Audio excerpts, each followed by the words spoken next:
जय हिंद, वंदे मातरम। स्वागत है आप सभी का आपके अपने YouTube चैनल जीके जीएस के भंडारा पर। प्यारे दोस्तों, आज की इस वीडियो में मैं आप सभी लोगों के लिए आरआरबी एनटीपीसी भर्ती परीक्षा में पूछे जाने वाले साइंस के अति महत्वपूर्ण प्रश्नों का प्रैक्टिस सेट लेकर के आया हूँ, जो आपके एग्जाम के लिए सबसे ज़्यादा महत्वपूर्ण है। तो आज के सेट को आपको शुरू से लेकर के एंड तक है फुल वॉच करते रहना है। वीडियो अगर आपको पसंद आए तो प्लीज़ आप लोग वीडियो को एक बार लाइक और चैनल को आप लोग सब्सक्राइब करना बिल्कुल ना भूलें। तो चलिएगा फिर शुरू करते हैं।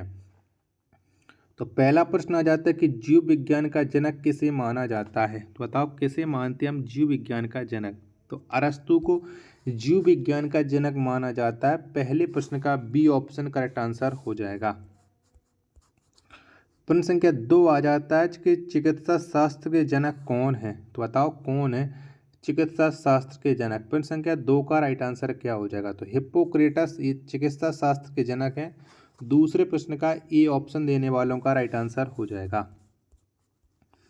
प्रश्न संख्या 3 आ जाता है कि वनस्पति विज्ञान के जनक किसे माना जाता है। तो बताओ किसे मानते हैं वनस्पति विज्ञान के जनक। तो थियोफैक्टस को वनस्पति विज्ञान का जनक माना जाता है। प्रश्न संख्या 3 का डी ऑप्शन राइट आंसर हो जाएगा। चौथे नंबर का प्रश्न आ जाता है कि रसायन विज्ञान के जनक कौन है। तो बताओ कौन रसायन विज्ञान के जनक के रूप में जाने जाते हैं। प्रश्न संख्या 4 का राइट आंसर क्या हो जाएगा। तो लेवोजियर ये रसायन विज्ञान के जनक के रूप में जाना जाता है। 4 का सी ऑप्शन राइट आंसर हो जाएगा। अगला प्रश्न आ जाता है प्रश्न संख्या 5 है, गैसों के विसरण के नियम का प्रतिपादन किसने किया। बताओ किसने किया था गैसों के विसरण के नियम का प्रतिपादन। प्रश्न संख्या 5 का राइट आंसर क्या हो जाएगा। तो ये किया था ग्राहम ने। ए ऑप्शन करेक्ट आंसर हो जाएगा। छठवें नंबर का प्रश्न है कि ई बराबर एम सी स्क्वायर का समीकरण किसके द्वारा दिया गया। तो बताओ किसने दिया था ई बराबर एम सी स्क्वायर। छठवें प्रश्न का राइट आंसर क्या हो जाएगा। तो ये दिया था आइंस्टीन ने। 6 का डी ऑप्शन राइट आंसर हो जाएगा। सातवें नंबर का प्रश्न है कि जड़त्व के नियम की खोज किसने की। तो बताओ किसने की थी जड़त्व के नियम की खोज। प्रश्न संख्या 7 का राइट आंसर क्या हो जाएगा। तो ये की थी गैलीलियो ने। 7 का डी ऑप्शन राइट आंसर हो जाएगा। आठवें नंबर का प्रश्न आ जाता है कि नेचुरल सिलेक्शन का सिद्धांत किसने दिया। तो बताओ किसने दिया था ये नेचुरल सिलेक्शन का सिद्धांत। आठवें प्रश्न का राइट आंसर क्या हो जाएगा। तो ये दिया था चार्ल्स डार्विन ने। सी ऑप्शन राइट आंसर हो जाएगा। नेक्स्ट प्रश्न आ जाता है विकास के सिद्धांत का प्रतिपादन किसने किया। तो बताओ किसने किया था विकास के सिद्धांत का प्रतिपादन। 9वें प्रश्न का राइट आंसर क्या हो जाएगा। तो ये किया था चार्ल्स डार्विन ने। ए ऑप्शन राइट आंसर हो जाएगा। 10वें नंबर का प्रश्न आ जाता है अनुवांशिकी शब्द का उच्चारण सर्वप्रथम किसने किया। तो बताओ किसने किया था। तो अनुवांशिकी शब्द का जो उच्चारण सर्वप्रथम किया था ये किया था वाटसन ने।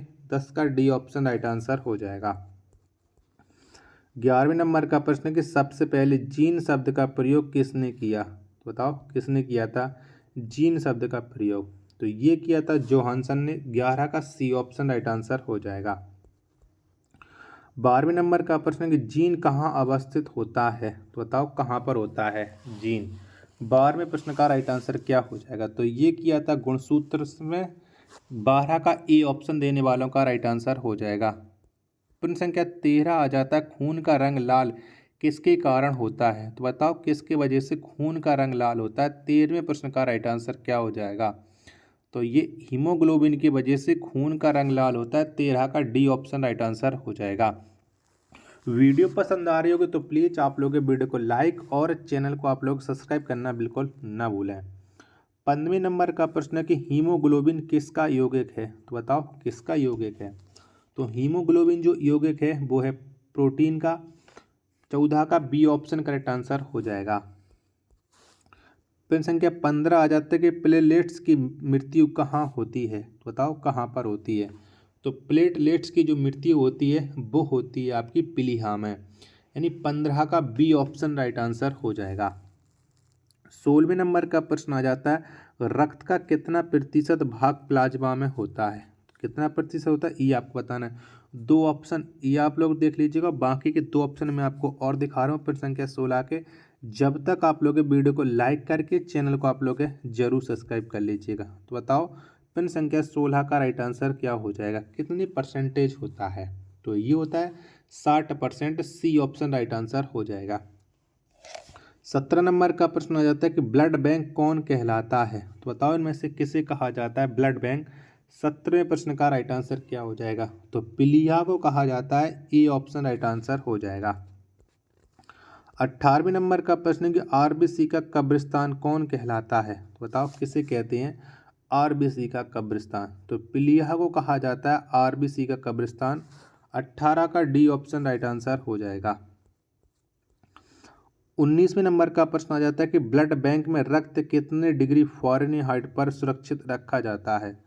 बताओ कितने डिग्री पर रखा जाता है? तो इसे जो रखा जाता है वो रखा जाता है 40 डिग्री फ़ारेनहाइट पर। 19वें प्रश्न का बी ऑप्शन राइट आंसर हो जाएगा। 20वें नंबर का प्रश्न आ जाता है कि रक्त समूह की खोज किसने की थी? तो बताओ किसके द्वारा रक्त समूह की खोज है वो की गई थी? 20वें प्रश्न का राइट आंसर क्या हो जाएगा? तो कार्ल लैंडस्टीनर ने रक्त समूह की खोज की थी। 20 का डी ऑप्शन राइट आंसर हो जाएगा। अगला प्रश्न है प्रश्न संख्या 21 है, रक्तचाप को कौन नियंत्रित करता है? तो बताओ किसके द्वारा रक्तचाप है वो नियंत्रित किया जाता है? 21वें प्रश्न का राइट आंसर क्या हो जाएगा? तो एड्रिनल ग्रंथि एकदम इसका राइट आंसर हो जाएगा 21 का ए ऑप्शन। अगला प्रश्न आ जाता है प्रश्न संख्या 22 है कि मानव गुर्दे में बनने वाली पथरी किसकी बनी होती है? तो बताओ किसकी बनी होती है?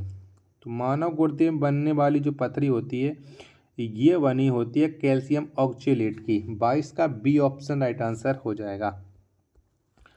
प्रश्न संख्या 23 आ जाता है कि रक्त का पीएच मान कितना होता है? तो बताओ कितना होता है? तो रक्त का जो पीएच मान होता है ये होता है 7.4।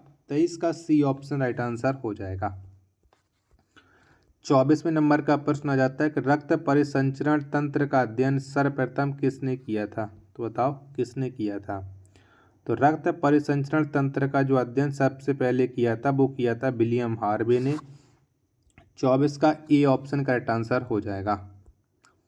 25 नंबर का प्रश्न है कि पित्त क्या होता है? तो बताओ क्या होता है पित्त?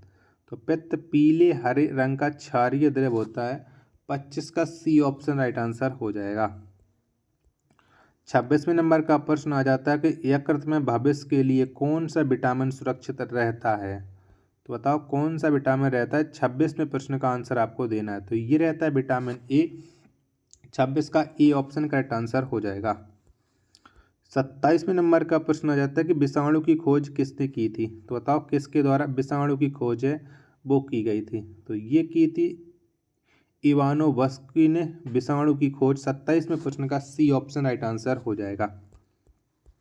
28 नंबर का प्रश्न आ जाता है कि जीवाणु की खोज किसने की थी? तो बताओ किसके द्वारा जीवाणु की खोज है वो की गई थी? तो ये की थी ल्यूवेन हॉक ने जीवाणु की खोज। 28 का डी ऑप्शन राइट आंसर हो जाएगा।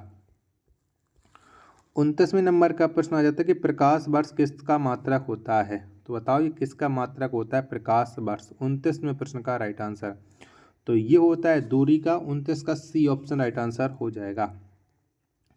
प्रश्न संख्या 30 आ जाता है कि दूरी मापने की सबसे बड़ी इकाई क्या है? तो बताओ इनमें से कौन सी है दूरी मापने की सबसे बड़ी इकाई? तब तक मैं आपको प्रश्न संख्या 30 की ऑप्शन दिखा रहा हूँ, तब तक आप लोग वीडियो को लाइक करके चैनल को आप लोग जरूर सब्सक्राइब कर लो और इस वीडियो को आप अपने सभी दोस्तों के पास ज़्यादा से ज़्यादा शेयर कर दीजिएगा। तो बताओ प्रश्न संख्या 30 का राइट आंसर क्या हो जाएगा? तो प्रश्न संख्या 30 का जितने लोग बता रहे हैं पारसेक, ऑप्शन संख्या बी एकदम करेक्ट आंसर हो जाएगा। 31 नंबर का प्रश्न आ जाता है कि मास्टर ग्रंथि कौन कहलाती है? तो बताओ किसे हम मास्टर ग्रंथि कहते हैं? 31वें प्रश्न का राइट आंसर क्या हो जाएगा? तो पिट्यूरी ग्रंथि को मास्टर ग्रंथि कहते हैं। 31 का ए ऑप्शन करेक्ट आंसर हो जाएगा। 32 नंबर का प्रश्न आ जाता है कौन वंशानुगत रोग है? तो बताओ इनमें से कौन सा वंशानुगत रोग है? 32वें प्रश्न का राइट आंसर तो वड़ंदा और हीमोफीलिया ये दोनों वंशानुगत रोग हैं। प्रश्न संख्या 32 का सी ऑप्शन राइट आंसर हो जाएगा। प्रश्न संख्या 33 आ जाता है कि प्रोटीन का पाचन कहाँ होता है? तो बताओ कहाँ पर होता है? तो प्रोटीन का जो पाचन होता है वो छोटी आंत में होता है। कहाँ पर? छोटी आंत में। 33वें प्रश्न का सी ऑप्शन करेक्ट आंसर हो जाएगा। प्रश्न संख्या 34 आ जाता है कि मनुष्य में पाचन कहाँ से प्रारंभ होता है? तो बताओ कहाँ से प्रारंभ होता है? तो मनुष्य में जो पाचन है वो मुख से प्रारंभ होता है। 34 का ए ऑप्शन करेक्ट आंसर हो जाएगा। 35 नंबर का प्रश्न आ जाता है कि हड्डियों और दांतों के निर्माण के लिए आवश्यक तत्व क्या है? तो बताओ कौन सा है? तो हड्डियों और दांतों के निर्माण के लिए जो आवश्यक तत्व हो जाता है वो कैल्शियम और फास्फोरस दोनों होते हैं।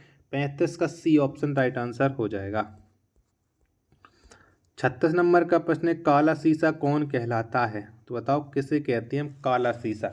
36वें प्रश्न का राइट आंसर क्या हो जाएगा? तो ग्रेफाइट काला शीशा कहलाता है। 36 का डी ऑप्शन राइट आंसर हो जाएगा। 37 नंबर का प्रश्न है कि जीवन रक्षक हार्मोन कौन कहलाता है? तो बताओ कौन कहलाता है? तो जीवन रक्षक जो हार्मोन है ये एड्रिनल कहलाता है। 37 का ए ऑप्शन करेक्ट आंसर हो जाएगा। 38 नंबर का प्रश्न आ जाता है कि पत्तियों का रंग पीला क्यों होता है? तो बताओ किसके वजह से पत्तियों का रंग है वो पीला होता है? तो कैरोटीन के वजह से पत्तियों का रंग पीला होता है। 38 का डी ऑप्शन राइट आंसर हो जाएगा। 39 नंबर का प्रश्न आ जाता है कि पर्णहरित में उपस्थित मुख्य धातु क्या होती है? तो बताओ कौन सी होती है? तो पर्णहरित में उपस्थित जो मुख्य धातु होती है वो होती है मैग्नीशियम। 39वें प्रश्न का बी ऑप्शन करेक्ट आंसर हो जाएगा। प्रश्न संख्या 40 और अंतिम प्रश्न है आज के सेट का कि मेंडल ने अपने प्रयोग के लिए किस पौधे का चयन किया था? तो बताओ मेंडल ने जो प्रयोग किया था वो कौन से पौधे पर किया था? प्रश्न संख्या 40 का राइट आंसर क्या हो जाएगा? तो ये किया था मटर के पौधे पर। बी ऑप्शन राइट आंसर हो जाएगा। वीडियो अगर आपको ये पसंद आई हो तो प्लीज़ आप लोग वीडियो को लाइक और चैनल को आप लोग सब्सक्राइब करना बिल्कुल ना भूलें। मिलते हैं और नेक्स्ट वीडियो के साथ, तब तक के लिए धन्यवाद। जय हिंद, वंदे मातरम।